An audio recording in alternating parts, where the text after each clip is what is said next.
salaamaaleykum téléspectateurs yi nuyooti nañ leen macha allah ku ci nekk seen tur ak seen sant di leen jaajëfal bu baax a baax si tàmm bi ngeen tàmm suñu programme ak suñu émission bu yànj bi confession d'un acteur.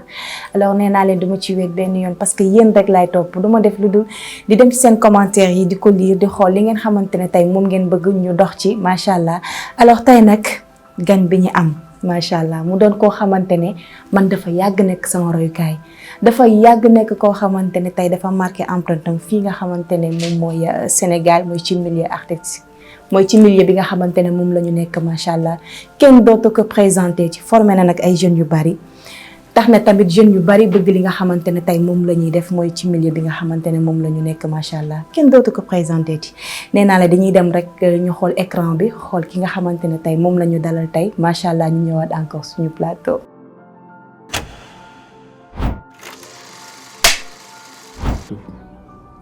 Je ne mérite pas une bise.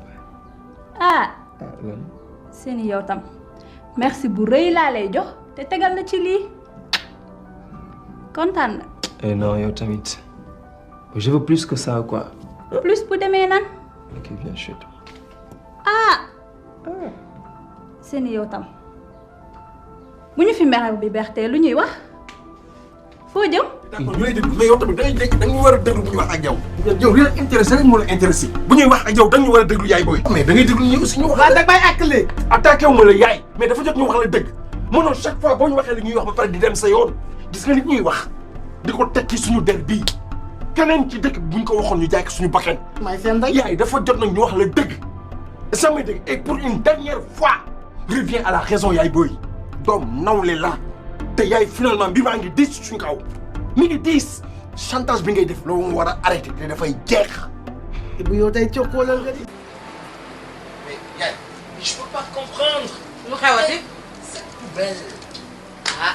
Amélie, mais je peux pas comprendre. Ana Collé. Non mais quand même. yow Ana Collé. yow ne ma la woon nga bale buntu kër ga balaa soppee ñëw. Mais ça va quand même. Ça va. Merci Yamou. maa sonn. Si aujourd'hui on était sur le terrain quoi. ah Séni. Séni doo jóg jël kii sac bi yow. bale nañ ni.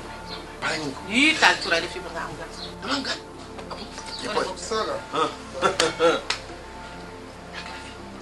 xaw ma fee yàlla def. ah bon. D'accord. Mais mère. ni ko xale góor defee.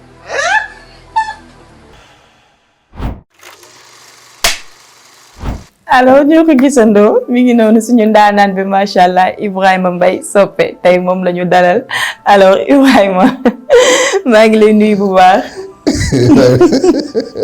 fi nga génne grand ne ma chérie maa ngi lay ziare. di la nuyu di am mbégte aussi jàkkaarloo ak yow. c'est un plaisir. le plaisir est partagé. di la remercier ci kaddu yi nga jiital sànq. parce que xëy na defuñu dara lu war a tax ñenn ñi di ñu bàyyi xel comme ay références et tout donc bu fekkee ci références yooyu yow xaw nga cee bokk rek sax la ci ñun donc c'est vraiment un honneur ma lay nuyu di nuyu bu baax internet yi ñuy seetaan j'espère que entretien bi ñuy def nii dina am njariñ. incha allah dañ ci jëlee tawfeex. incha allah alors Sopé seetaan nga image yi yaa ngi rey rek. non parce que am na si yoo xamante ne xawoon naa ko gëj a gis. mais en fait compil bi moo am solo. te bu ci nekk dafa tombé ak étape bu am solo ci sama carrière. parce que séeni bi boobu la ñu njëkk a def ci téléfilm. boobu je me rappelle j'étais en deuxième année à l'école nationale des arts donc suñuy professeur dañu doon tëj nag ne duñu génn def télévision quoi donc quand Assane Diagne à l'époque moom ak grand Thior ñu ñëw def casting bi les gens ne voulaient pas que les étudiants aillent faire du théâtre grand yi nag ñoom ñoo leen convaincre leen xale yi bu ngeen leen tëjee rek après métier bi dafay des il faut les faire sortir ma génn nag dem def kiné mu nekk pièce boo xamante ni ça m'a beaucoup marqué parce que boole na ma ak sénégalais yi déjà xam naa ni commencé woon nañ ma apprécier et tout te boobu gën tere xewul comme léegi nii boobu xewul comme léegi ni mu bare quoi donc yàlla suturaal ñu nag à cette époque ñu def ko et li ci gën a yéem mooy mën naa ko trahir léegi quoi mën naa ko wax parce que passé na à l'époque bi muy joué film bi on me payait 10 000 francs par jour ma tourné 5 jours grand bi mu demaatee ba des années après. waaw. ñu war a tourné waat ak man daf ma woo ma ñëw mu ne ma dama amaat beneen projet Sopé ñaata laa la fayal ma ne ko 10 000 par jour. après mu ne ñaata jour nga tourné ma ne ko 5 muy 50 000 mu ne ma bii yoon naa la fay 50 000 par jour. comprendre nga pour wax la évolution wu doomu aadama bi ci benn période ak loo xamante ne xaar nga ko fa. ak bu waree egsi. bi ci des nga dem ci le pari nekkoon nag ci étape boo xamante ni génn naa étape bu acteur simplement mais bëggoon dugg ci wàllu production. on avait tenté parce que bii man la woon Jexi production ak Abdou Khadre avait amené le scénario man j'ai convoqué tous les artistes à participer et Jexi avait la production technique donc mu nekkoon benn coproduction bu am solo ci suñu carrière beneen bi bété je pense que mu nekk beneen âge bu uute muy ñetti âge yoo xamante ni ci sa compilation bi ngeen def ni daf ci am solo trop quoi parce que bii fekk na maa ngi étudiant à l'école des arts bi ci des fekk na may commencer sama métier véritablement bi mujj fekk na nekk naa professeur école des arts ba pare donc pour war na état bi ñu xew a yéeme. Mayacine Diallo c'est vrai. qui a beaucoup joué dans ma carrière. waaw parce que étape la boo xamante ni waaw boobu génn naa maa ngi génn école donc bëgg wane sama bopp. dëgg la wane xam-xam bi ma jàng yàlla dogal aussi mu tombé woon ci Mayacine Diallo qui m'a apporté beaucoup de choses aussi franchement qui m'a énormément apporté donc sant yàlla. sant yàlla. mooy noonu alors yaakaar naa ne ñi ñu jàkkaarloo ak ñi nga xamante ne téléspectateurs yi nañu ñi ñuy seetaan bëgg nañu xam réellement kan mooy Ibrahima Mbaye Sopé. ab Baye Fall. macha allah. ku doy di lool sax wax dëgg yàlla nitu kese am yambar. déedéet waay. am yambar en fait un artiste kese ak taalibe comme ni ma la koy waxee je suis issu d'une famille très modeste. sama papa teel a gaañu ma nekk ak sama yaay mu téye ma nag nekk sama yaay nekk sama papa sànq maa ngi wax Cheikh ma ne ko damay aborder émission bi avec beaucoup de relax parce que ci sensibilité yu bëri dafa daje ci man je suis un homme qui n'a pas peur d'avoir peur damay faral di ko man yëg-yëg bi fii la nekk bu ma ko yëgee dama koy bàyyi mu génn mais damay aborder ak yow de façon très relaxe pour nga xam ne. waxtaan bi tam ko waaw dañ koy njar ñu ñu koy waxee noonu ngeen koy waxee dañ koy njar waaw dañ koy njar donc ma judd nag ci famille bu amul doole trop mais une famille plutôt religieuse parce que sama papa alxuraan la xam liggéey sama yaay moo xawoon a gën a yëngatu et tout quoi mais man sama kiiw papa lii moom laa gënoon bëgg a jël ci famille boobu laa juddoo donc jógee village parce que ñoom village lañ jógee côté Pekes yooyu. xam nga foofu. non ay Pekes Ngaye Mexe. Ngaye Mexe xam naa. ay Kel. waaw boo jëmee yoonu Louga bi côté boobu quoi. donc ñëw Dakar ci lañ ma éduqué je suis né donc d'une famille très modeste mais li gën a am solo ci li ma yaakaar ni samay waajur def nañ ko ci man mooy yëg-yëg bi nga xamante ni du alal moo lay fëkk du leneen moo lay fëkk. donc yar boobu nag la ñu màggee Ibrahima juddoo Nimzat à Rufisque. jàngee CMDP ñu du syndicalisme Camp le Long après dem école lycée Abdoulaye Sadji jóge fa dem école nationale des arts def formation bi ma génnee foofu nag la yu bëri ubbeeku ci sama carrière mooy dem bitim réew jàngaat gën a dolli théâtre bi donc def aussi ay mise en scène yu dem bitim réew am fa ay trophées et tout donc am ay festival ay Avignon ay festival Limoges mu nekk ay festival référence ci wàllu théâtre donc loolu la Ibrahima Mbaye Sopé def liggéey ak les Gueule Tapée après créer sama propre compagnie bu tudd Femme F''âme qui traduit l'âme de la femme dama ko créé woon contre les violences faites aux femmes parce que comme man samay papa dafa teel a gaañu sama yaay moo nekkoon sama papa nekk sama papa sama yaay dama ne woon lépp lu may def ci art te jigéen du ci yéeg boppam dama koy bàyyi. donc ñoom laa bëggoon a woy à travers mon théâtre donc Ibrahima c'est comme ça après nag la créé compagnie Femme moom nag moo ubbiwaat sama carrière ci wàllu production yu bëree et puis ci bitim réew aussi mais avant ça aussi ma liggéey ak Mame Biram Diouf à Rufisque mu jàppale ma Mame Mor Thioune Doudou Jigal ay ñoo xamante ne daal ils ont beaucoup contribué si sama carrière je sais pas soppe loolu la bu dul loolu aussi soppe Baye Fall la maa ngi koy wax sànq taalibe murid la. et man je suis né xaadar parce que sama papa Cheikh Talibé lañ ko tuddee mais sama papa comme dafa teel a gaañu sama yaay Daaru Salaam la juddoo man sama sëriñ Dijaay laa koy wax donc ñoom ñoo ñu yar donc ci ligne boobu moo tax après voilà. macha allah nekkati macha allah alors jot nga def lu bari. jot nga tamit jàngale lu bari jot nga def aussi tamit ay parcours yoo xamante ne macha allah ci li nga jot a lim fii nii yëpp. da nga yor sa entreprise boo xamante ne da nga yor ay jeunes yoo xamante ne dañuy dépendre ci yow chaque fin du mois nga yëkkati aussi di leen fay. c'est que loolu la gars yi réeree mooy. ci compagnie bi ma yor man di ci liggéey ak sama wala production yi ma nekk di liggéey di encadrer xale yi. en fait c'est le contraire qui se passe ñoom ñoo may encadrer. ok ba pare ñoom ñoo may fay. mieux encore ñoom ñoo may jàngal. est-ce que xam nga man ñi ma jàngal théâtre ñëpp ñoo ma jàngal. comment ça. dañu am ay sensibilités yu ute ak sama bés te formé naa nit encadré ko durant toute une production ma xam ne kii moom a dàq joué ndekete xam nga yàlla day able mayewul te lenn ci mbir ci nit boo ko xeebee ci nit mbir ma lor la. dëgg la. dafa am ñoo xamante ni yàlla moo leen may gis nga Usain Bolt. gis nga ko ni mel ak ni mënee daw. ki koy jàngal daw du doxam sax. dafa lent. mënul daw léegi yow boo foogee da ngaa foog ni kii yaa ko jàngal lii rek waruloo ko dàq da ngay nax sa bopp. ñu bëri ngi fii des entraîneurs qualifiés. joueurs yi nekk ci terrain ñoo dàq football foofu te entraîneur bu mënu football. yàlla moom moo ñuy def man yàlla may na ma technique boo xamante ne jàng naa ko école naka lay former nit.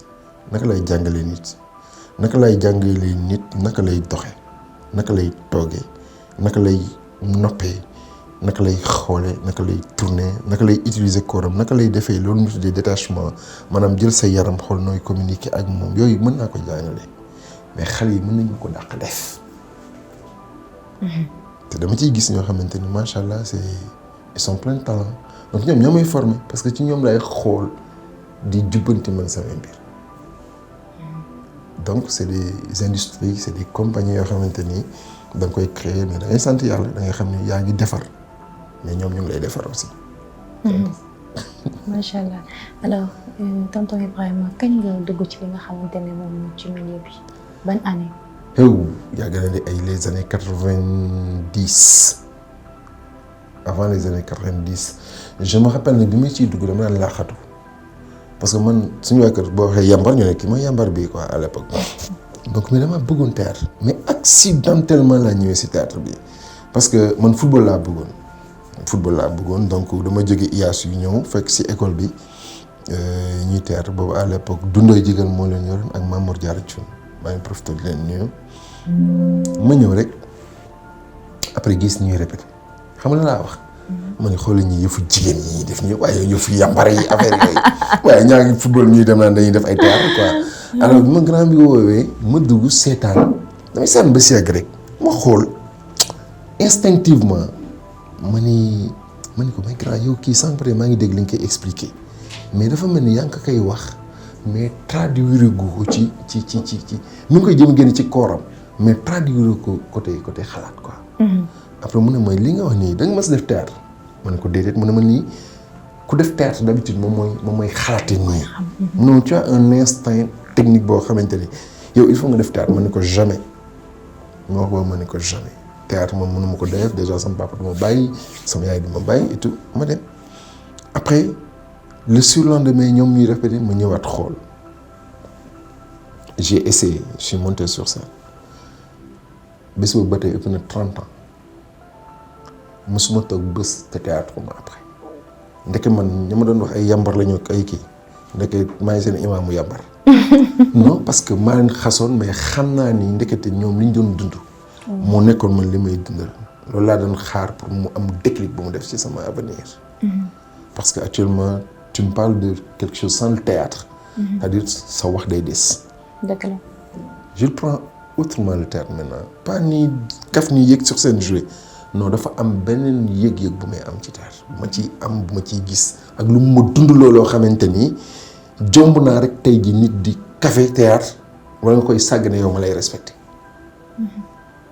est-ce que xam nga Marie tëdd naa suite Bruxelles hôtel 5 étoiles théâtre moom ko def est-ce que xam nga fanaan naa ci frontières yi muy taw ba bët set sama kaw théâtre moomu dund loolu est-ce que xam nga ànd naa ni 30 ans gisul papaam ma teel loxoom ñu jël avion ba mu gis papaam ndax théâtre donc le théâtre m'a tout apporté théâtre tax na ma xam ay nit ñoo xamante ni billaay wallaay sama bonheur ñoom dañ cee bokk ci jeunes yoo xamante ni ñu ngi leen di former dañuy jékki-jékki kenn ñëw dawal oto ñëw ba sama buntu kër mu gaare ma génn mu ne ma dama doon indil oto bi pour nga ñaan si mais yëg-yëg yooyu de théâtre moom ko may théâtre moom ma may toog ay événement jot moo war a dem xotti def dara ñu ne ma non bul xotti diw moo la indi lii ak lii ak lii théâtre moo tax damay toog xaru tabaski damay jëm du ma jënd xaru tabaski c'est-à-dire théâtre daf ma am lu mu ma jox man lu mu ma defal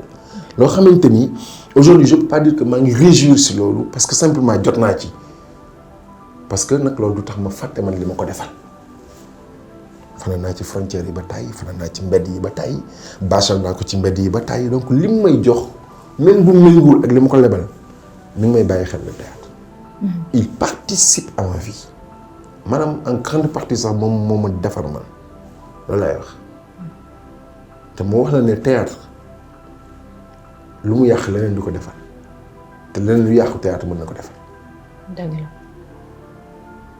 lu nekk na maanaam wax la donc aspect bi ko gars yi jox des fois ñun des fois ñooy juum au lieu ñu taxaw taxawaay bi ñu war a taxaw ñu xaw a manqué suñu bopp yenn respect yi ak yenn tolluwaay yi ba nit bu ñu gisee mën ñoo xeeb mais ñun dañu war a nekk ay noble dañu war a nekk ay ñu ñëpp di respecter nous devons pouvoir imposer le respect à qui que ce soit waruñu may kenn ak koo mënti doon nga ñuy manqué respect bon ñun nag bu fekkee ñoo taxawaayu souvent la ne nourrit pas son homme tax ñuy cëxër yi ah ñun ñooy parents pauvres ñuy cëxër yi di ko nangu en fait les gens ne vont jamais cesser de nous prendre comme des parents pauvres te loolu ñun ñoo koy nangu théâtre nag man may na ma yooyu yëpp may na ma ko may na ma fulla may na ma fayda yokk na sama ngor yokk na sama jom ndax bi ma ci duggee nous sommes l'un des rares pays yoo xamante ni tu fais une formation boo génnee kenn du la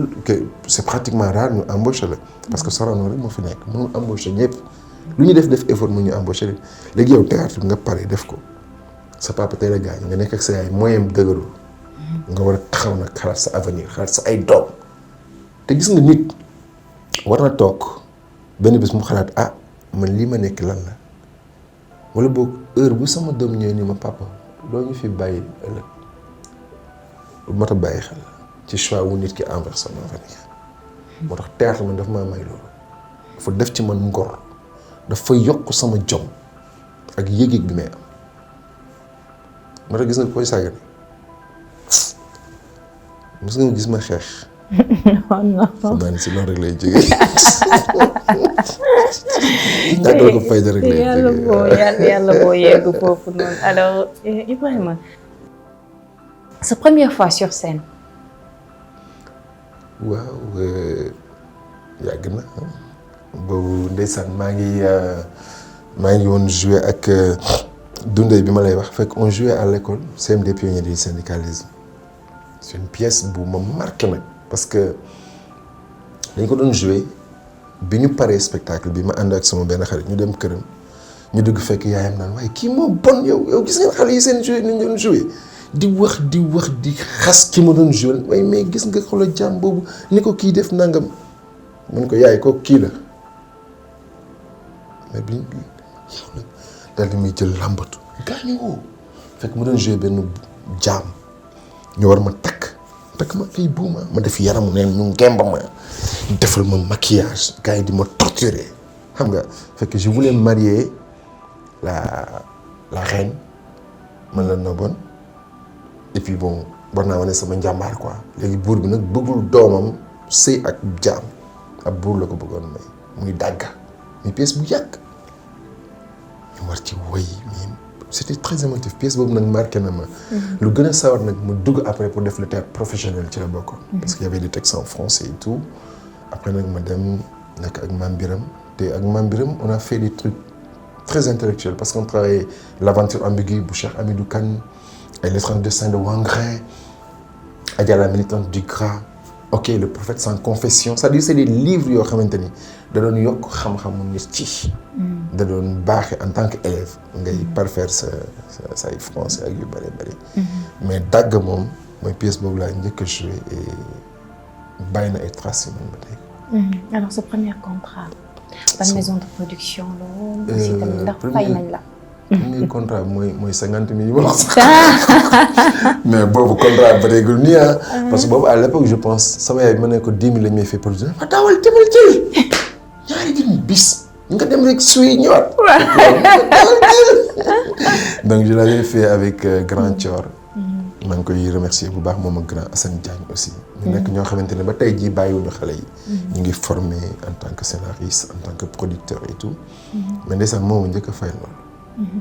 moom ma njëkk a fay lu tax sax ma ni kon liggéey bi lii la. kon nit mën na ci am koom. parce que xam naa ni jour boobu bi ñu may fay man 10 000 par jour. c'était quelle année am na c'était vers 98. 98. waaw ça fait 27 ans. c'est 27 ans déjà. en 98. ci ma njëkk a fay nag ndeysaan mais en 92 déjà laa njëkk a jël avion dem extérieur pour jouer ji. damaa dawoon jàng. dangay bañ kaa yegg ko. waaw nañ ko waxtaanee man ak yow rek. damaa dawoon. kenn duñ dégg waa. merci damaa bàyyi xoolal. waaw. boobu maa ngi def jàng lycée de. waaw lycée waaw. composition yëpp jot. waaw. ma ni ko fi ñokk jël avion dem. boobu avion moo xale bu nekk kay avion. avion moo neexoon. ma bàyyi fi jàng. ñu am réew ka bàyyi dem. ma boole de. non kenn dégguñu sax. mag yow rek fi nekk. donc voilà ma dem ndeysaan bitim réew dem jouer ji mu nekkoon lu yéeme à l'époque quoi nga nekk jeune. xam nga war a def première ñu ne la non terminal mi ngi ñëw après nga gis avion.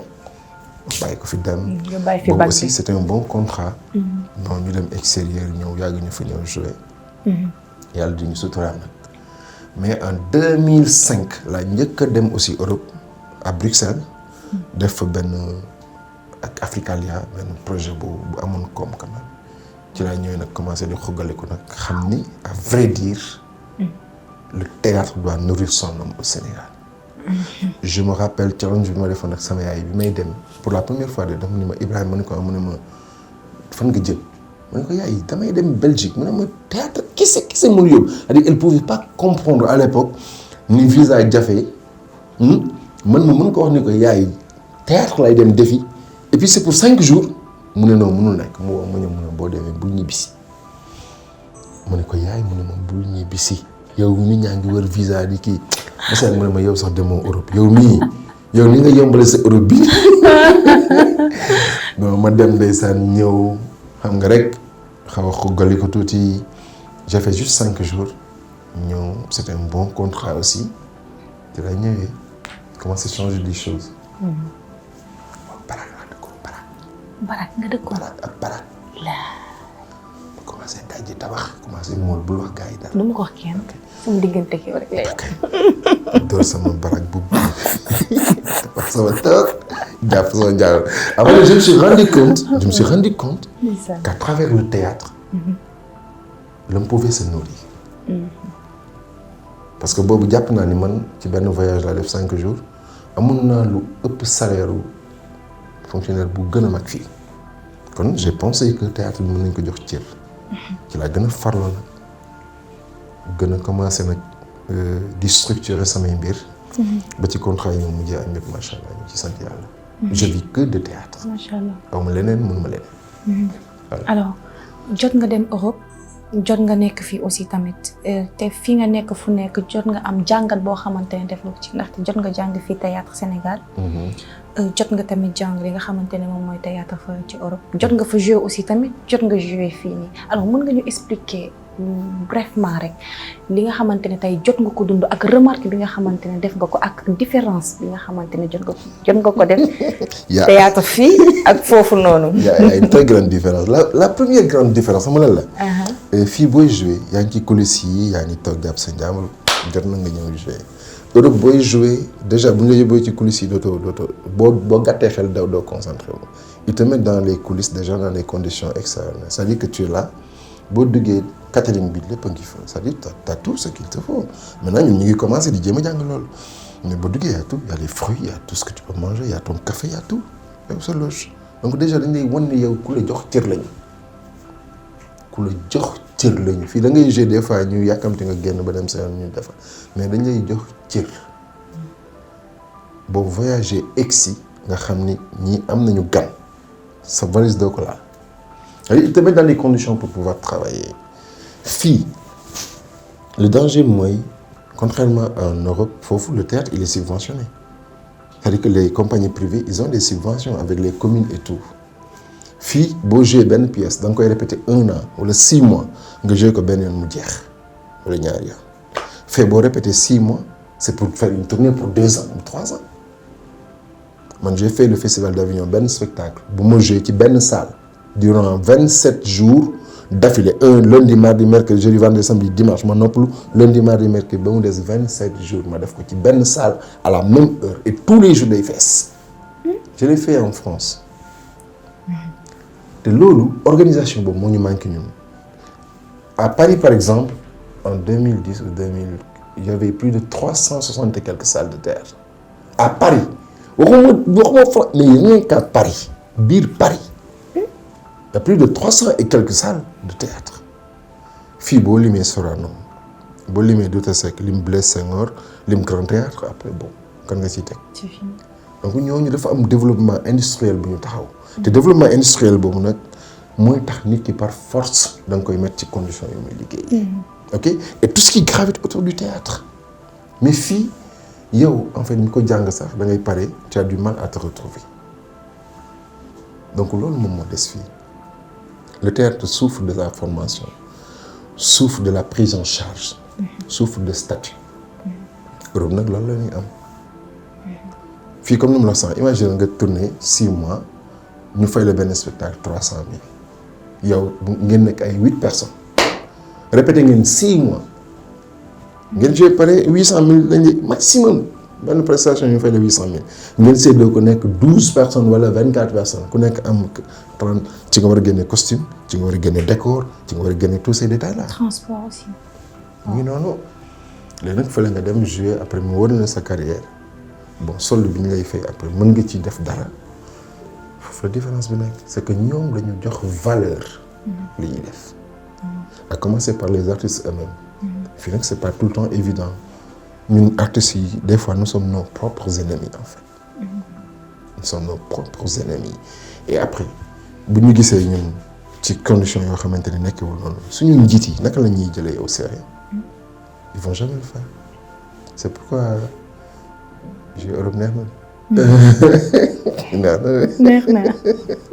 neex na par rapport ak fii. Ben oui bien sûr man j'ai des amis là-bas quand je vais chez eux tu es bien et même Burkina bi ay Côte d'Ivoire boo fa demee les artistes qui sont là-bas maintenant les comédiens mais bu ñu demee seen kër yi tu les respectes parce que ça commence à changer te pourtant ñoom ñëpp ku ci taxaw ak jeune comédien Sénégal da lay fët man dem naa ay festival bi dem réew dama fay encadrer ay ñoo xamante ni damay toog fii leen gis ci télé bi ñuy joué man saa yi moom yéwé na li macha allah te ñoom boo leen fa fekkee kenn wàcc benn affaire boo xamante ni da ngay xool nga ne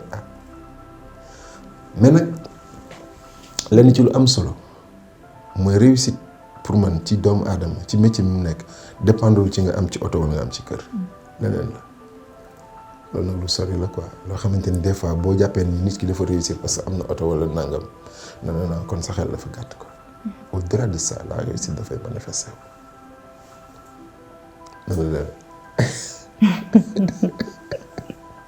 alors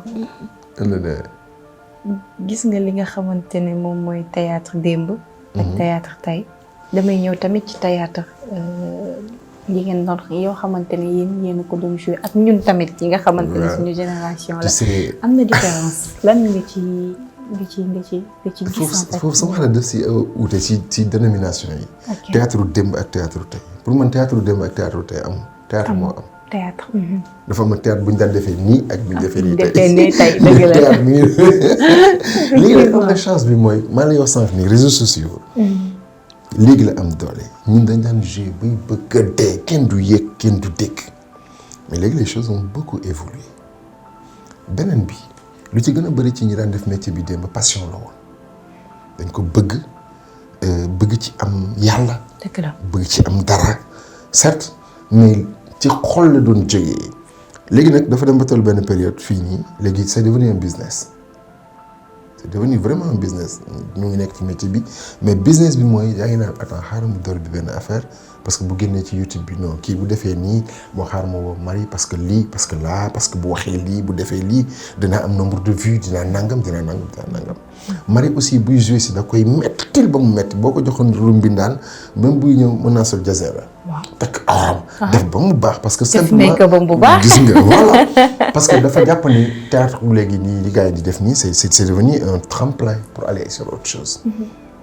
Et puis là c'est ça au fur et à mesure nga koy def visa yi mën na yomb voyage mën na yomb wala leneen wala koom wala leneen léegi nag boobu mu utee maanaam ak bu démb bi dañ dul benn léegi nii da nga doon gis d'accord ñun suñuy jamono le producteur mooy ñëw gaare oto am de wala réalisateur ñun bi ñu paree ñun comédiens yi ak acteurs yi ñu dem jël suñuy Njaga Njaay jël suñuy taxi dem léegi producteur bu gaaree yow nga gaar bu gaaree oto nga gaaree sa oto. waaw. bien sûr. donc là il comprend que léegi mbir mi liggéey la mais ça a toujours été un liggéey le théâtre est un métier qui a une déontologie léegi nag bon li ci indi problème rek mooy juste le fait que nga nekk ci te yow jëloo sa bopp au sérieux wala nga noonu dama ciy génn parce que damay génn télé xale yu jigéen yi xool ma def lii wala nga génn noonu dama ciy génn télé xale yu góor yi parce que mën naa ci am jëkkër mën naa nangam xale yu góor yi parce que mën naa ci am gel mën naa si am nangam non mën naa si voyager c'est-à-dire boo yemalee sa bëgg-bëgg ci loolu yaa ngi lor théâtre am na lu gën a fort loolu. mooy lan. c'est la foi d'abord. Et c'est d'abord la reconnaissance spirituelle bi théâtre mën def ci yow mooy gëm-gëm bi muy yokk. théâtre am na ci yàlla est-ce que mu ci à travers théâtre mën nga ci am yàlla gis nga bu dëggoo jógee ci xol mën nga ci am yàlla te mu wóor na yow ci mission nga nekk li ngay def bëggoo ko ci loru te loru woo ci. yaa ngi liggéeyal sa bopp yaa ngi liggéeyal yàlla. man am na lu mu mën a développer ci ay jeunes yu may former à travers le théâtre par des exercices mën naa génn ci yow foi boo xamante ni mën nga yaakaar ne perte nga ko te man mën naa ko. mën naa nekk ak yow def ak yow ay exercices yoo xamante ne je te fais découvrir wala redécouvrir un passé que tu avais enfoui.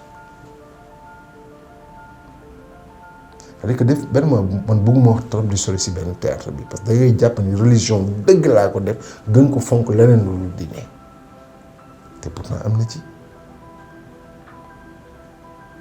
xam nga théâtre dafa am boo koy def dinaa faral di ko wax lu bari même dans la construction d'un personnage bi sa mémoire affective la bi sa imagination la gis nga ci sa mémoire affective boobu mën nañ ci liggéey loo xamante ni maanaam Marie bi personnage bi ñu ko jox mu koy jouer lan la bokk ak moom lan mooy seen lien de parenté nga jël ñaari personnages yi tolloo leen ñoo tolloo ci côté bind ci côté âge ñoo tolloo mais lan moo leen utile ci côté xol ci côté xel ci defin.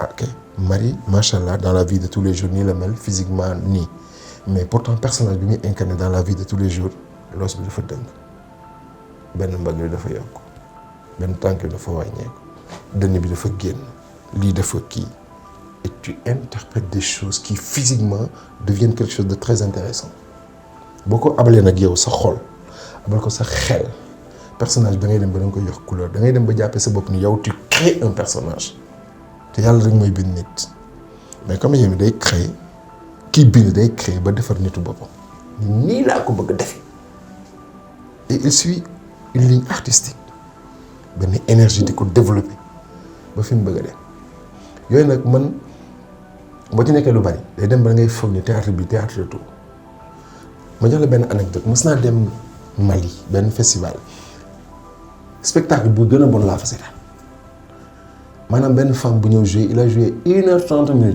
c'est-à-dire spectacle bi ma neexuma ça m'a pas plu du tout mais boobu maa ngi nekk di préparer benn film documentaire bu may def sur le théâtre léegi dama doon chercher benn affaire mais dama bëggoon nekk ci ginnaaw salle bi yor sama caméra taal ko spectacle jeex ñu tëj rideau yi nit ñi di génn man loolu laa bëggoon filmer d'accord donc bi spectacle bi jeexee nit ñi tàccu tëj rideau bi ñëpp génn man maa ngi toog ci ginnaaw salle bi taal sama caméra di bàyyi ko noonu muy tourner bi ñëpp génnee ñu ubbiwaat rideau bi mais ndeke femme bi mi ngi toog sur scène foofu ma ne sama spectacle mi ngi soo commencé techniciens yi dem di laal ay affaire parce que da ngay jouer après keneen ñëw ñu koy laal ma gis benn gars yi taxaw à 5 mètres nii di ko tiim jékki-jékki il avance à 2 mètres taxaw jàppale 1 mètre mu taxaw jékki-jékki ma gis waa ji sëñ après quelques minutes waa ji ñëw ba si moom mu teg ko loxo après commencé waxtaan ak moom je me suis dit mais attends mais le spectacle est fini qu'est-ce qui se passe là affaire bi jaaxle ma ñu jékki-jékki benn moment je vois qu'ils se sont serrés entre les deux xam nga ñu téyante benn 2 minutes affaire yooyu après ñu jóg commande ak gel bi ñu génn j'étais séduit en fait je me dis mais ñii lii lañu waroon wane c'est-à-dire ñun on s'en fout de ce qu'ils nous ont montré depuis 1 heure de temps mais c'est ça le spectacle qu'il y avait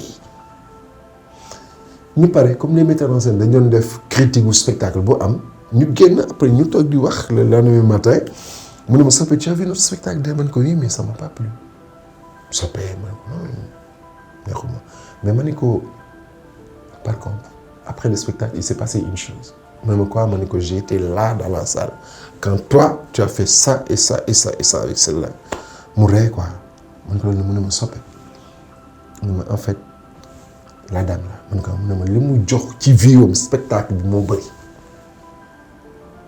j'ai pas compris ma ne ko nga ni mu ne ma li mu jox personnage bi dafa ëpp c'est-à-dire dafa jël viwam yëpp dénk ko personnage bi ma ne ko comment mu ne ma on a écrit le texte ensemble mais mu ne ma chaque phrase bu mu wax mot bu mu wax am na lu mu koy rappeler ci famille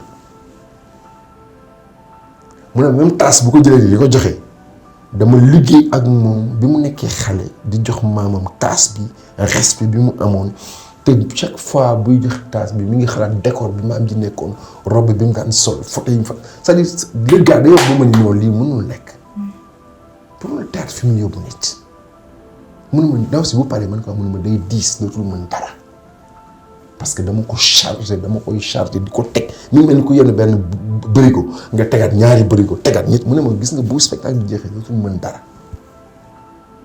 et puis loo fàtte man ko mën na sama jabar la aussi man ko ok mais mu ne ma moo tax ma koy solal sur scène man ko moo tax spectacle bi mais lan moo tax man neexuma mu ne ma c'est pas que le spectacle neexul mais Sopé man ko mu ne ma processus su création bi ma def lépp ndaw si ci création moo tax muy dund ba tey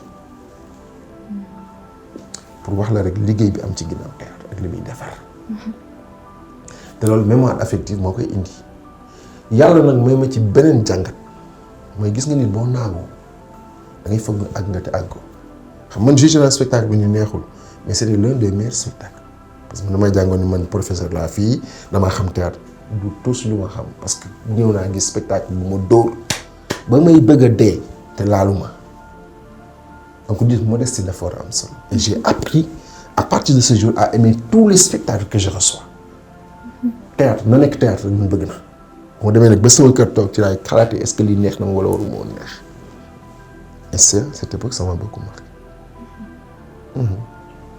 alors lan ngay conseiller jeunes yi nga xamante ne dañu nekk ci milieu bi ak ñi nga xamante ni dañ ci bëgg dugg. ñu gën góorgóorlu mais gën xam seen bopp te ñu bañ ci dugg parce que dañ bëgg a génn télé quoi ñu bañ ci dugg parce que dañ ci bëgg def seen benn côté non non nañ ci dugg parce que gëm-gëm la mais nañ ci dugg aussi pour en faire un métier. surtout. parce que léegi nit ñi dépassé nañ di jouer dem seen kër yi duñ fa yóbbu dara un artiste dafa war a contribuer au développement de la société mais contribuer que ça régalul ay biir dafa war a def un art utile dafa ko war a gëm dafa war a jàpp ne moom lii mu nekk nii lu ko war a dundal la lu war a dundal jabootam la sànq day naa la benn affaire man la dafay garaaw ëllëg suñuy doom ñu papa sa liggéey bi yow lan nga ma ci bàyyi nga ko non c'est que bi ma daan liggéey kii dama ko daan may lii dama daan def nii pour génn télé nii pour nangam loolu xewi na dañ ci boole fula dañ ci boole fayda xam seen li yor lan la bañ ko caxatee bañ ko sàgganee bañ ci nekk nag di wër maanaam ñu vrai si avec eux-mêmes lu waay am ci lu baax nga yéene ko parce que foofu la ñu rawante da ngay gis Marie ma war ko woo pour benn production aw ma numéro am wala da ngay gis Marie mu war a nekk si benn affaire non dama bu ko jël dafa soof dafa nangam c'est-à-dire yàqante et tout ñu moytu ko mais bu ñu ñëwee am principe xam ni fii lañ bëgg a dem def ci fulla fayda gëm-gëm kuñ ci mën dimbali ñu dimbali ko bañ ci fen bañ ci rambaaj yàlla mën na leen ci dimbali parce que géej la kenn moomu ko kenn moomu ko je pense que loolu bu ñu ko defee et puis tamit ñu dem jàng surtout ñu jàng ko jàng bi nag waxuma école académique di simplement déedéet jàng dafa bari ay façon États-Unis mën nga ñëw nekk scénariste boo xamante ni jaaroo école mais yaay dàq bind ñi nga xamante ni man wax naa léegi nii formé naa ay jeunes yoo xamante ni ñoo ma dàq joué demuñu école des arts mais li ñuy joué man joué ma ko et puis les gens sont en train de se former dans la vie de tous les jours xam nga yow sa kër sax formation la les écoles sont maintenant partout troupe yaa ngi fii association yaa ngi fii gars yi ngi ñëw di def ay le pont ay par exemple ay détails yu demee noonu les gens viennent d'Europe pour donner des stages ici les gens vont en Europe xam-xam boobu ak dégg-dégg boobu ak gëstu à travers internet et autres yàlla mën na la may dara boo bëggee dara daf lay jaral.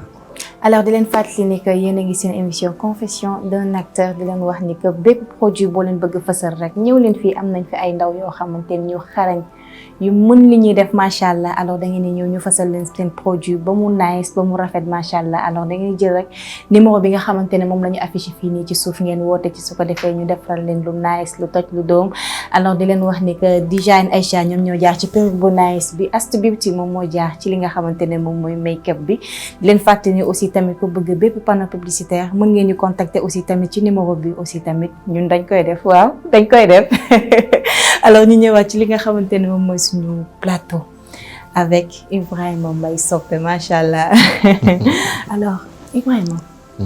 sa relation ak sa yaay. waaw relation nit la rek ak nit.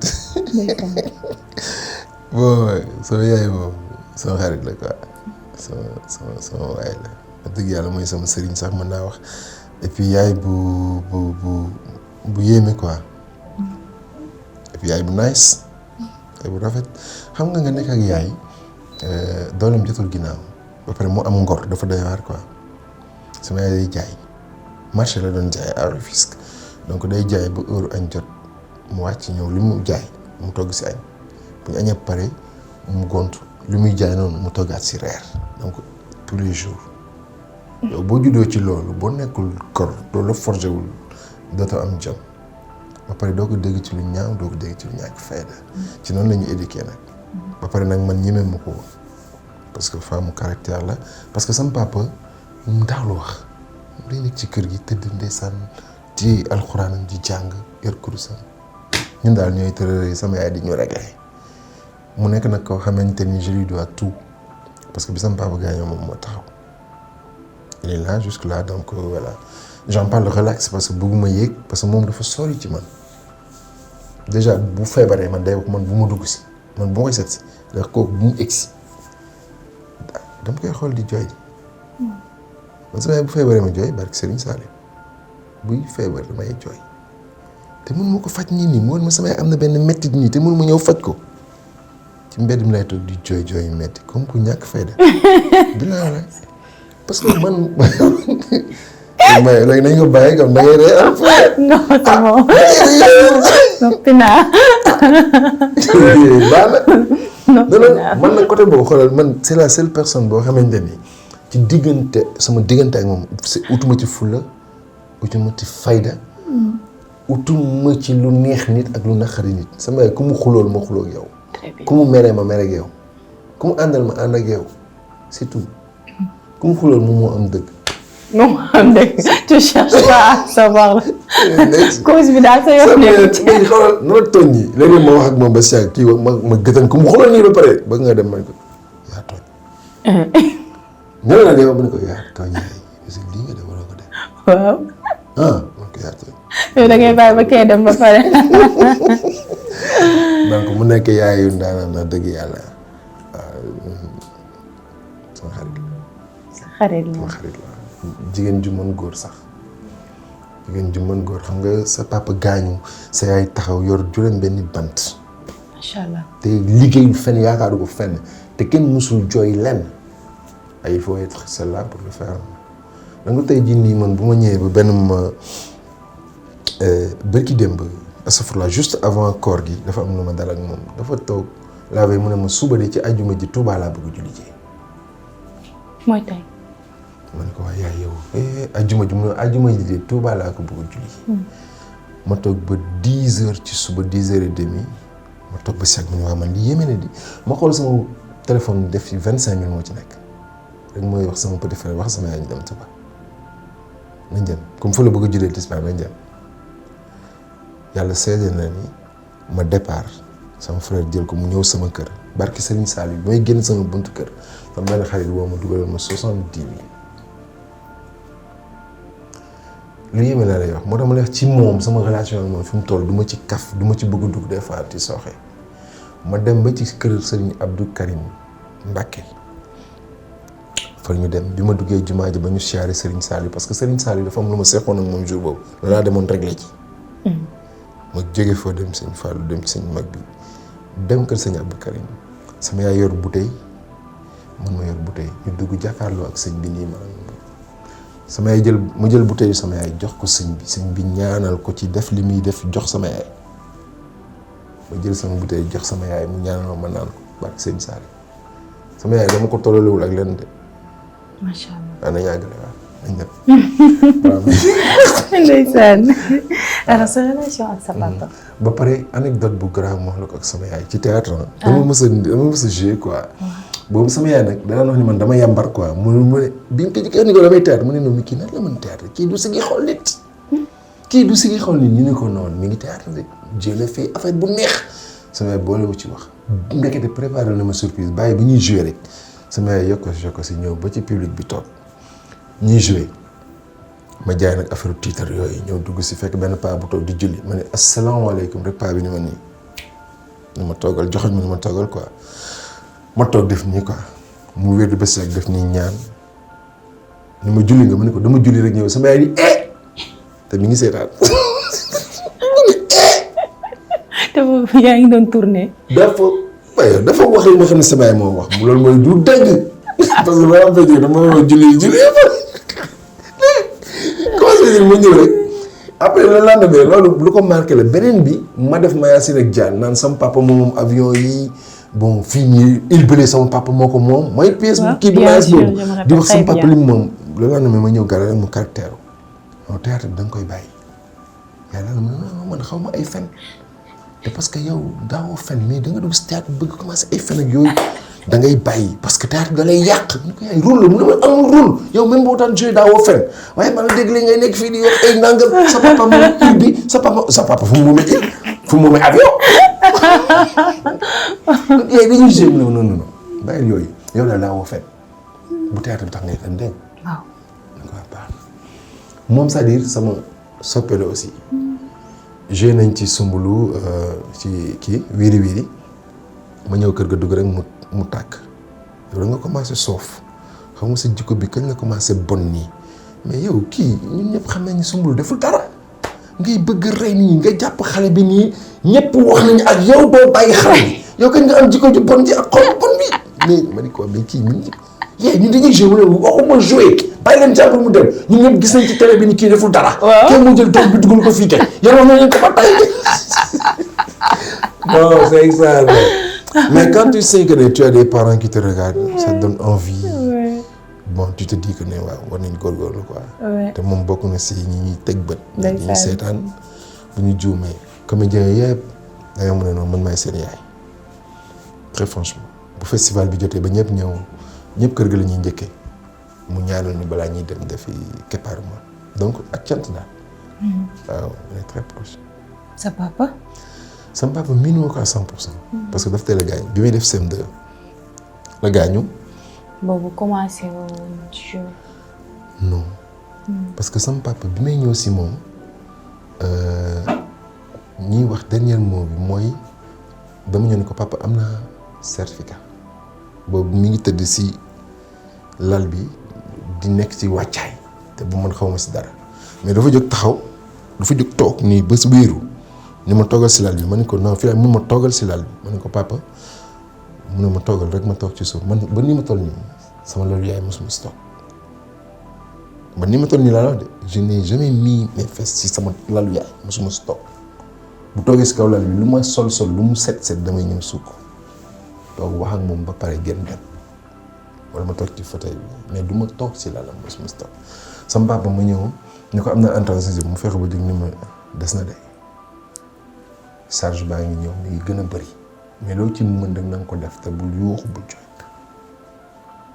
mission bi des na lu bëree bëri ma dem wax sama ndijaay am na entrée sixième bi ma ñibbisee fekk sama papa gaañu kon kooku dafa am lu ma transmettre. je suis une continuité de mon père boobu laa commencé joxe dépense ay 13 ans 14 ans. yaay taaw. te mosuma sàcc mosuma fen mosuma jël lu moom. yow yaay taaw.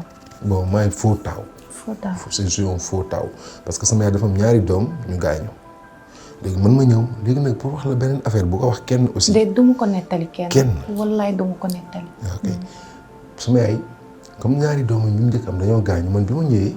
ñoom waa kër ga sama maam samay ndijaay dañoo wax ni kii comme lu mu am day gaañu kii nii nañ ko bëgg li ñu koy bëgg rek bu deewee après keneen ki bu ñëwee ñu bëgg ko far ma ëngas le toog. maanaam dama ñoom li ñu waroon bëgg yëpp nag xool dañ ma jox mbëggeel ndeysaan balaa may gaañu far ma toog moo tax je suis très complice avec ma famille ak sama ndiyaay yi mën na njëkk a gis ci jarbaat sama maam mën na njëkk a gis ci sët tu vois parce que ñenn ñi dañoo ñëw rek ndeysaan dem man ma ñëw ëngasle toog ñu bëgg ma nag bëgg ma moo tax lu ma am rek sama njaboot man ba tii ji may wax ak yow ni bu ma demee village suñu village bi njëkkoon a nekk ak sama ñoom maam fa ma fas ba daane la woon loolu tamit bu mu nekk. du ma nettali. fas bi gaañ ñëw yooyu yëpp tey jii moo fa demandé yàlla xam na ni dama dem ba village ba kenn nekkatu fa y a personne kenn dëkku fa mais faray dem comme un pèlerinage parce que sama maam dafa mu bëri mu defoon si man foofu la ma jàngale bay foofu la ma jàngale tumburanke foofu la ma jàngale lu bëri de la vie et tout et sama papa voilà beneen bi si sama papa papam bi ko jur ñi dëkk diggante Pekes ak Ngaay ak Daaru ak Mérina Ndaxaar am na benn village bu nekk foofu bu tudd Daaru sama maam ki jur sama papa lañ suur ci penku jumaa ji afis la mën maa nekk nii di théâtre mais sama famille papa ay kàngam lañu yàlla xam na. macha allah. waaw jàng nga alxuraan bu baax. waaw jàng nañ ko pas bu baax parce que boo waxee bu baax fii léegi gars yi ni ma tari fii ay kii wala te fekk mooy loolu mais jàng na quand même. jàng nga sori nga ci bu baax. waaw macha allah. bu mën ngaa toog jàngale ko aussi. jàngale alxuraan. non je peux pas. ok. n'est pas jàngalekatu alxuraan qui veut. mun nga di ko tari ou pas mais xam nga loolu tamit xaw na yàq tuuti dëkk bi. nit ñi dañuy jàngale luñ maîtriser wul yow mën nga jàng ba toll benn niveau bi de mais n'est pas kii comme professeur du ku nekk rek da ngay jëkk am pédagogie pour jàngale de donc il y a une pédagogie pour faire apprendre quelque chose à quelqu'un je suis pas pédagogie ci aw ma pédagogie bu jàngale non je peux pas mokkal googu sax des na d'ailleurs. ta relation avec tes ou ta femme. j'ai plus de femme. seule femme. j'ai perdu ma femme il y a 1 an et demi. je l'ai perdu mu nekkoon suma xarit trop. sigil ndigaal. si ko suñu borom yaram. amiin xaaral waaw loolu dama koy évacuer rek parce que xam naa ne j'ai vécu énormément de choses ak sa perte parce que sama xarit la woon xam nga am jabaru ba pare yaayam may la ko dafa garaaw de li may wax nii xam naa danga naan kii li muy wax nii quoi mais man sama jabar dañ ko takk ci farata si yàlla ak sunnas Muhammad on est d'accord mais yaayam moo ñëw ni ma dama la ko may nit ki laa la may de waxuma la jabar mais kii même boo ko fasee amul fu muy dem du dem feneen ci yow lay nekk. donc man sama jabar il arrivé des fois comme ni ñu amee ay hauts et des bas bu ñu mësee jàppante ni day yëg nga xool ni ma yow ku bon nga sa xol bu bon bi yow ñu may ma la ngay tiitaru nii di ma mere man nekkuma fii man yow rek laa am fii yow bu la neexee nga mere ma génn dem say copain mais man yow rek laa am nga may mere sauf ba dee sa bakkan bu nganda bi sa la bu ko defee ñu juboo sama xarit la woon daal moo tax j'ai vécu sa perte avec d'énormes difficultés bu mu si dugaat c'est très compliqué mais elle me manque beaucoup. Bonne question, demain. Tu as des enfants avec elle? Ouais, papa. Il est venu hier. Dem si guddi la ñëw. Bon moom Canada la nekkoon ak yaayam. ñoo naroon ànd nii ci émission bi mais bu fi ñëwoon par force fii lay toog nga koy poser question may wax moom muy wax. C'est un amour papa. Sama papa laa ko tuddee. Et un jeune très brave. yaayam feebar yëpp ñoom ñaar ñoo nekkoon. bi ma ko njëkkee gis au Canada mu joué théâtre damay jooy étant tout jeune ñu yéegal ko sur scène seen école dans une salle comble j'avais des frissons donc moom tamit maa ngi koy ñaanal yàlla te damay ñaan yàlla mu ci yàlla rus aussi quoi comme yaayam dénk nañu ko bàyyi ko fii yàlla nañ ci yàlla dimbali ko.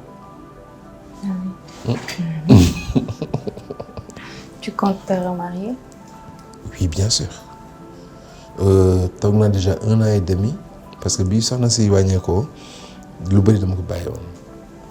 Je suis resté longtemps am na film bu ma doon préparé bu ma nekkoon di def mooy garaawul dama ko tegoon ci suuf j'avais voyagé pour jël un peu recul aussi xam nga mais àdduna tu peux aimer une personne nga ñàkk ko mais la vie elle continue.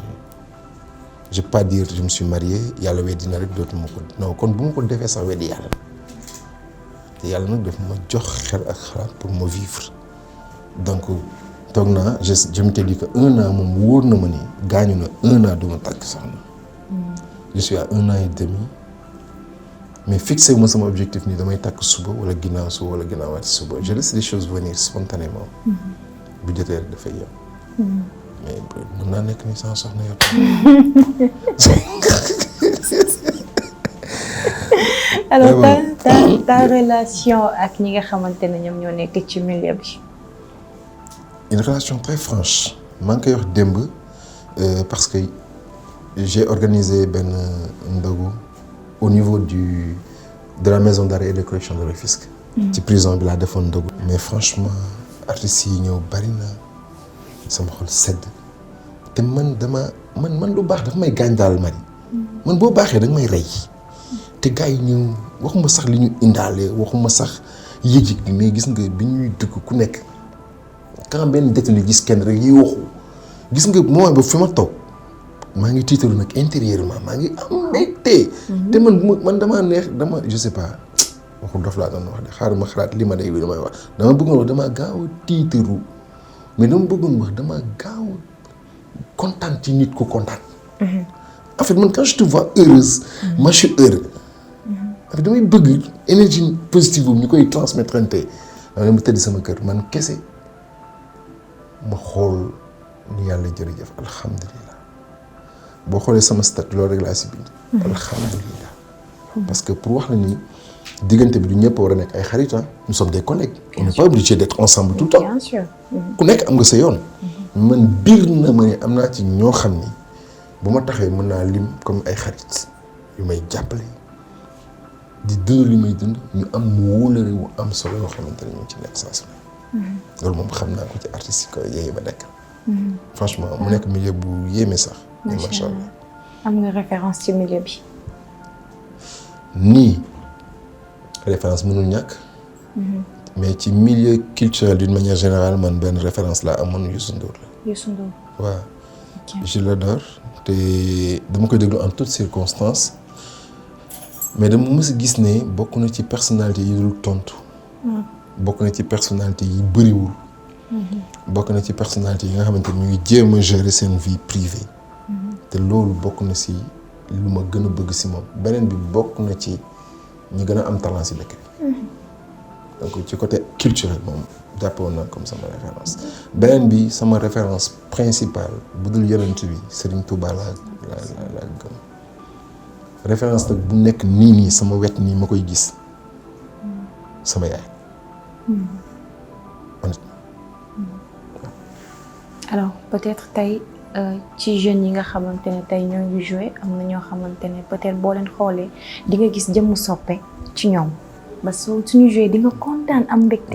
waaw kii ko mu joué la. bëri na si de. mën nga ci limal quelque rek. am na si ñoo xamante ni macha allah bu ñuy joué waxuma damay gis sama bopp mais damay gis luñ ma dàq ñoom te pourtant même bu dee benn fan la liggéey nañ ko donc ñoo xamante ne aujourd'hui je leur dois ci seen mbaax ak relation bi ñu amoon man je citerai Babacar Wali. waaw. qui est un jeune très bien. boo xamante ni quand tu le vois jouer tu sens que lii nii am na fu mu jógee je citerai Ablaye Mbaye. Je citerai Khadim Sène que j'adore beaucoup. ma wax la benn anecdote ci Khadim dem na ba benn jour Touba mu toog ci barabu sëñ bi woo ma téléphone li ma grand man mu ne ma maa ngi nii jàkkaarloog Serigne Touba wax ma li nga yéene ma boole ko ci sama ñaan ma jeune bu lay ku lay defal loolu. kooku mënoo ko fay. ils sont là ay ñoom Asna bari nañu actuellement. Del Thiam non ils sont nombreux des jeunes yoo xamante ne actuellement nii sur le plan jeu. En fait là j'ai parlé beaucoup plus théâtre nag. waxuma côté audiovisuel quoi. Donc j'ai parlé beaucoup plus théâtre en tant que tel. ci audiovisuel aussi noonu la demee. bari nañ fii ñoo xamante ne quand tu les regardes jouer je suis très content. Côté góor comme côté jigéen. Très franchement. Alors Ibrahima dund nga loo xamante ne tey metti na la. ci sa àddina ba soo ko xalaatee rek peut-être sa rangoon sax dina tuuru. Je suis quelqu'un qui s'est oublié. Parce que dama doon dund ma jàpp ne li ma dund des fois ci métit ak sama âge dafa ëppoon. comprendre nga parce que teel a ñàkk papa rek dafa grave quoi est-ce que xam nga man daaw ma xalaat comme Korité bi ñun jigéen ñi lu ñu daan sol wala tabaski jot may xalaat lu ñu sol nii wala ay tabaski ak yooyu non man je me suis toujours dit je me contente de ce que j'ai man sama yére bu matoon 4 mois lañ ko jënd avant tabaski bi sol naa ko boo diri ko fu ne bu jour tabaski jotee yow boo solee sa yére boo xotti ma sol sama yére boobu ma sol te moo may gënal je suis pas complexé parce que li ma jotoon dundul la man bi ma doon dem école di jàngi daaw ma laaj en fait daaw ma laaj lu ma lekk parce que problème mooy du woon lu ma lekk mais lu ma passé pour jàngi y a des choses que je suis dès le bas âge ma réglé ko ak sama bopp naxar ak bànneex ñoo ànd j'en ai vécu beaucoup dama la wax sànq ne dama ci def tey ndox moo tax du ma dugg ak yow si benn circonstance benn parce que man ma jooy lu dëggu la si man lu yomb la si man et j'ai pas peur d'être faible. J'ai été faible mais benn moment damay créer bonheur man et ce bonheur que je crée dépendre tout ci nit ñi ci man la dépendre man de quelque chose de mauvais je peux en traduire un bonheur te loolu moom gën a intéressé léegi dem vers quelque chose qui m'associe à la vie qui me donne envie d'être là et d'être positif mais chaque jour nga dund loo xamante ni boo ko xalaatee sa xol bi day jeex mais man fu ma dundee war a ma xalaat lu moo xamante ni daf may baisser sama moral maa ngi à côté loo xamante ni bu ma ko xalaatee billaay mu jox ma bonheur te dund naa ko autant dans la vie de tous les jours autant en tant qu'artiste.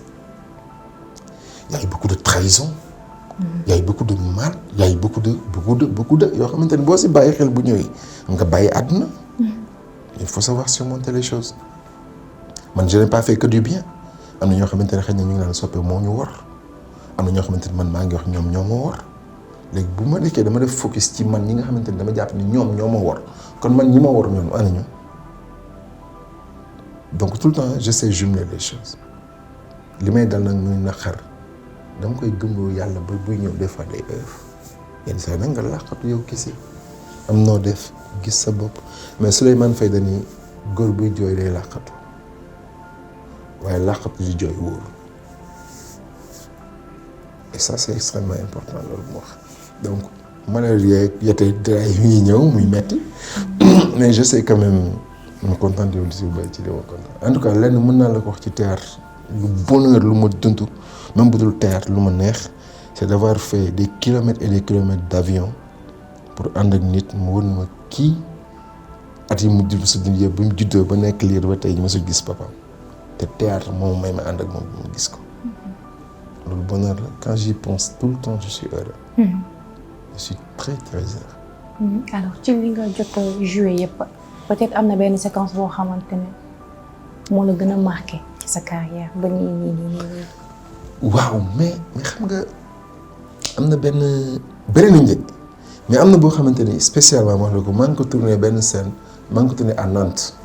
J'étais en France ñu def benn pièce bu tudd France Brésil et autres histoires benn court métrage la bu xaar original la dama si joué ñu jàpp ma mënate ni dama doon jooy dañ ma mosul mënate yi et bizarrement dañ ma jàpp rek karaj police ñëw gars yi gaare xam nga ñu jàpp ma fii sama loxo bi te jàpp mënate waaye rek sama rango ñu génn après le réel mu ne noo coupé mu coupé mu jël soppi question ma ne ko je sais pas tu pleures ma ne ko xaw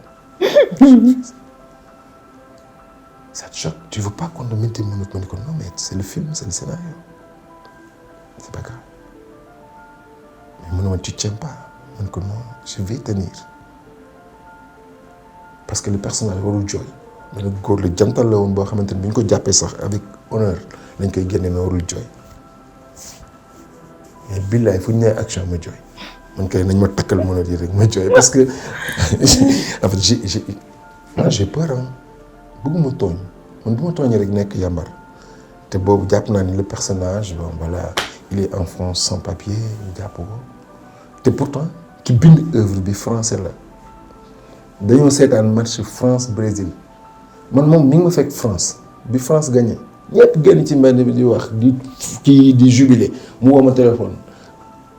Hey, tu fais quoi? Je suis en train de jubiler là. Mon petit con là. Tu jubiles pour la France qui est en train de faire sortir des négros comme toi là. Mais tu vas mon corps, non. En fait, il y a un jubilé, mais Sarkozy a sorti une loi pour expulser les enfants, donc les pères dont les enfants sont sans papier. Quoi? Ils sont en train d'être expulsés en ce moment pendant que toi tu jubiles pour la France. Qui était dans l'équipe de France?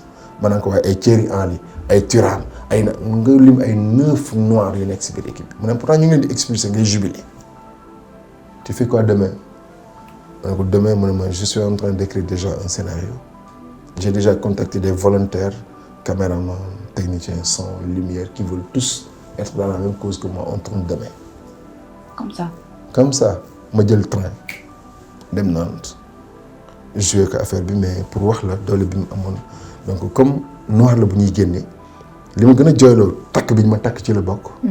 mais noir bi ñuy génne quoi te pourtant maamam la deretam tuur moo tax France dund maamam moo dee ci toolu xare yi moo tax France dund après ñu koy expulser nii sans respect.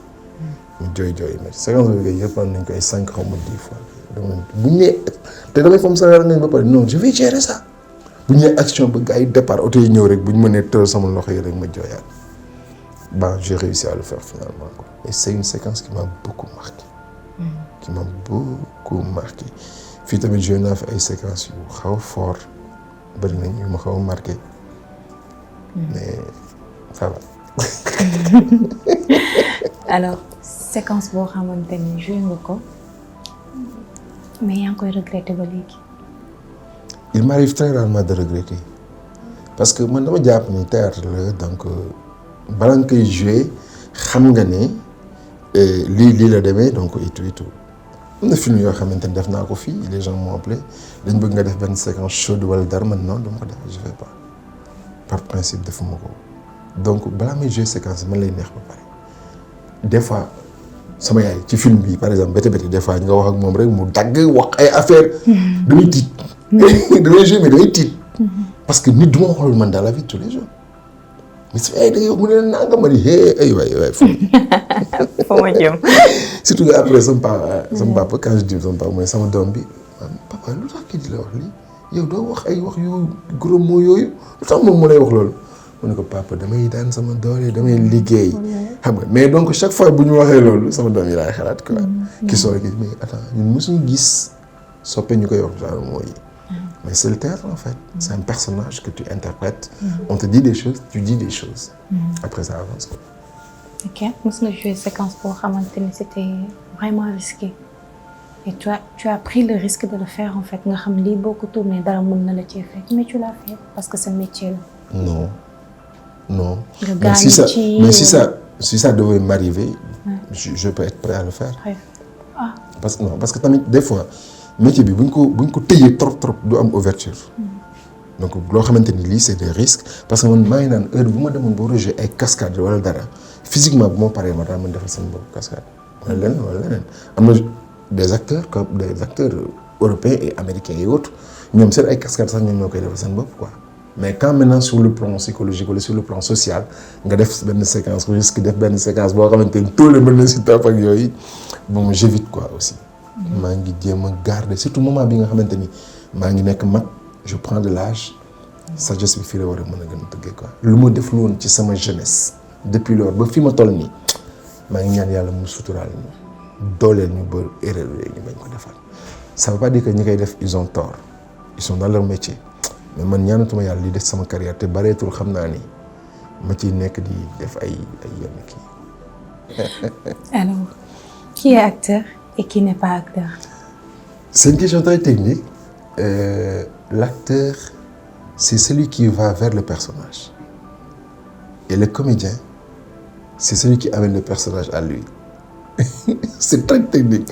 discussion boobu xam naa xaju fii parce que am na dafa ndoog ñaari dafa ndoog ay mbir yu xaw a niroo te duñ benn parce que kii jël personnage bi indi ko ci moom dafa uute ki jël jëmmam yóbbu ko ci personnage bi procédé yi du benn résultat yi nag mën na xaw a niroo mais procédé yi du benn mais techniquement si wàllu théâtre dañuy fii ngay jaar ba fii ngay jaar ba fii ngay jaar dommage nag au Sénégal les gens pour ñoom ñëpp acteurs lañ ñëpp comédiens lañ ok.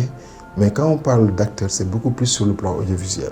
Même sur le plan cinéma, sur le plan caméra, entre autres et tout. Mais quand on parle de comédien, c'est d'habitude celui qui est là, sur la scène, et qui fait son théâtre.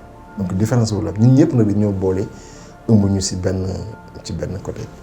beneen bi côté population ñoom dañ foog ni képp ku ñu wax ni comédien nga rek mooy kii nga quoi kulun nga mooy yaay kuy reetaan la nit ñi parce que comédie bi moom moo tax ñuy wax mais un comédien c'est juste un comédien. C'est celui qui joue sur la scène. détail yooyu nag des fois Sénégal yi mën nañ def ay jaxase et tout. mais c'est un peu ça. gis nañ la aussi tamit ngay joué ci li nga xamante ne moom mooy Even Pro. nga nekk ci produit boo xamante ne macha allah ñëpp a ko bëgg alors comment tu fais pour incarner li nga xamante ne moom mooy sa rôle boobu noonu tey tu es à l'aise.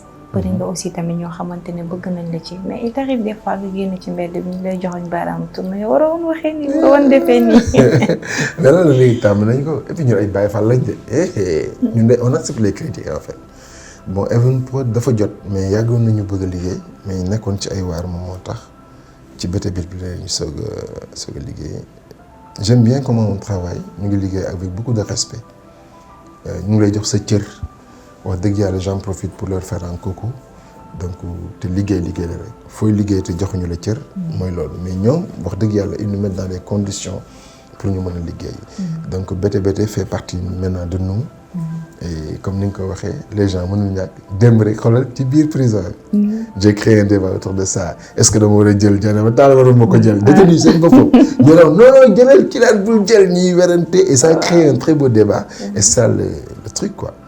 en fait tant que yaa ngi am distanciation rek c'est bien parce que ñii dañuy bëgg li ngay def ñii li ngay def duñ ko bëgg mais da ngay jàpp ni tout le temps rek c'est pas toi c'est un personnage il parle à cet homme-là mos naa romb si benn anecdote benn yàgg na nag ba ay maire ma romb leen nii ci mbedd mi kii de Ibrahima Mbaye Sopé na nga def yow kii théâtre kat lay dëkk bon attends man ni tekk leen déglu ñoom sax dañu gêné parce que en fait ils me prenaient pour un clown quoi c'est-à-dire li ñuy wax ça m'intéressait pas. Je suis un artiste, je suis un comédien. C'est un métier là. jeex na la ki ñuy gis du ki leen di defal ay pitreries ak ay affaires yooyu quoi non attends il faut qu'il nous respecte là ma déglu leen xool lan la bon xool kenn ki ne kii dafa caractère beeg yooyu en fait qu'est-ce qu'il voulait que ma nekk si mbedd mi di jouer wala je sais pas quoi c'est que ñun ñoo leen tàmmal di écoute yow li nga xamante ni mooy sa liggéey mooy sa gagne-pain nga war ko def ñu lay fay boo ko defee n'importe qui kan moo lay woo di la fay mais ñàkk fayda weesuwul loolu inconscience weesuwul loolu sa métier nga war ko def mu nekk métier bu am déontologie ñu war la fay nga nekk fu nañ gis nga yambar yi fu nga gis ngay reetaan na nit ñi après kan mooy jënd sa reetaan gis nga nit fu la ak fayda nit moo koy def si boppam ñooñu doon ñu ko defati de non man métier bi da nga koy fonk rek léegi nag ñi ngay dajal des fois de façon très cool il peut se dire sa li nga def ni keroog baaxul sa lii nangam mais nga accepter parce qu'il te parle pas il parle à un personnage beneen bi nag yow yaa génn télé da ngay nangu ñu lay critiquer man ñu critiquer yu nekk lay dégg dafa bëri titre dafa saf des fois day ji di ci nangam di maa tay laa yor des fois mais des fois ma ne maa ngi jégalu de tey ma ko daal di xam kafre quoi xam nga nii parce que loolu moo la siy génnee. bien sûr moo la siy génnee. yow yaa accepté nekk ci télé bi ceux qui sont derrière l'écran boulot bi yëpp ñoom ñoo koy def ñoom ñoo ñuy diriger ñoom ñoo ñuy leeral ñoom ñooy tax suñu son leer. c'est des faiseurs de stars. kenn critiqué leen pourtant mais yow yaay génn. il faut donc nga am. alors tu joues avec. yaa ngi joué ak maison de production yëpp mais pas ak Evenprod rek maanaam beneen maison de production comme genre Marodi wala comme genre Pikini Pro wala Yes Dakar buñ la woowoon tey pour nga joué suba nga dem ok j'ai un boulot je suis professionnel Marodi bu ma fayoon 5 millions par semaine ok bu liggéey bi jeexee bu ma toogee sama kër du ma liggéey dëgg la bu fekkoon dañ ma bu ñu la joué ba pare 1 an après ñu ñoo lay fay. mun naa toog 1 an du ma liggéey ak kenn mais dañ may fay souvent bu may génn télé fekk loolu lekk naa ko. après bu ma waxee bul dem joué ji ak keneen et je pense que les gens léegi dépassé nañu leen dépassé nañu leen ko on est dans un circuit boo xamante ni rivalité am na mais c'est plutôt technique c'est plutôt artistique certes mais c'est pas humain. donc man boo fekkee fayoo ma tout le temps après mun ma tere ma dem liggéey ak keneen. parce que yow boo gisee beneen artiste da ngay dem jël ko. boo gisee ku gën a scier à ton personnage da ngay dem jël ko. léegi man ma gisee kenn fay ma salaire fee damay bàyyi loolu mu dem. l'essentiel c'est de t'organiser. bul yàq liggéeyu kii bul yàq liggéeyu kii lii la warloo ak ñoom ñu ngi koy def. yow defal lii la warloo ak. donc man voilà je suis prêt à travailler avec toi. à part le cinéma am na beneen métier boo xamante ne yaa ngi koy exercer. non. malheureusement j'ai que ça. j'ai que ça. mënuma def leneen. awma leneen j'ai que le théâtre waaw théâtre cinéma kese lu ma am si laa ko amee nag lu ma am si laa ko amee soxla ma sax leneen fa. alors sa doom papa tey boo xëyoon ne la papa. dama bëgg a dugg ci milieu bi di nga ko permettre. moom bëgg na xam naa ne yenn saa yi mujj soxla papa pourtant boo ma bàyyi woon mën naa def lii ma ne ko noo jàngal ba pare. Bon, comme après je veux qu'il continue ses études au Canada, j'aimerais bien qu'il fasse de la réalisation quand même. Mais pas en tant que comédien, mais techniquement parce que foofu jox nañ cër trop technicien yi liggéey. xëy na après bon li ci des bu màggee je lui laisse le choix de faire li mu bëgg a def quoi. mais pas me motiver ko orienter ko vers quelque chose quoi. mais li mu bëgg a def ma jàppale ko ci je pense qu'il sera beaucoup plus à l'aise quoi. alors guerre froide bi am si diggante maison de production yi dégg naa ne am na wala amul yow nan nga ko gisee ak lan moo ci sa point de vue. lenn xam naa ko. li nga ci xam man xamu ko ci. yow mii ma posé question bi. parce que non li nga ci xam man xamu ko ci. naa la benn affaire. il y a une concurrence partout. ouais. mais concurrence dafa war a saine. concurrence dafa war a saine xam nga tey jii yow boo sañoon. maison de prod bi ngay liggéeyal. seen i film ñooy gën a baax seen i film ñooy gën maison de production bi si boppam aussi bu sañoon amul beneen maison de production bi existé bu dul moom.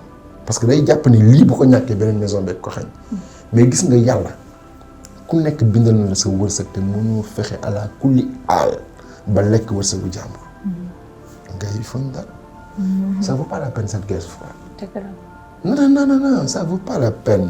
kii yàlla bind nañ lii lay am kii lii la war a am kii lii la war a am boo bëggee lekk sa bas lekk wàllu kii da ngay lu mooy boulimie da ngay foqale. te da ngay fot. et c'est pas bien. donc si cette guerre froide existe j'en suis pas sûr. nekkuma si loolu parce que man comme par hasard man may def sama production dama dem Pikini production si Aliou Ndiaye ñu ko jox ma ay caméra jox ma lumière ma dem commencé tourner ci laa commencé tourner ba am tuuti xogaliku di dem di utal sama mbiri bopp xëy na peut-être li ma siiwagul ci en tant que producteur moo tax mu ne dama ne laa jàppale mais je pense que cette rivalité peut exister c'est normal mais pourvu qu'elle soit saine warul am animosité entre les maisons de production man ak yow warul am animosité on n'est pas obligé d'être des amis Ouais. li ma war a lekk ci aar bi yow mënu ma ko xañ yow li nga ci mën a lekk man bu ma reyoon sama bopp tamit mënu ma la ko xañ kon ba nañ mën saxi jàmm géej la ku nekk mën na ci tànk yow ku nekk Alors, Ibrahima, ce dernier mot. Chérie, bu ma faa sama dernier mot ba du ma fi yem.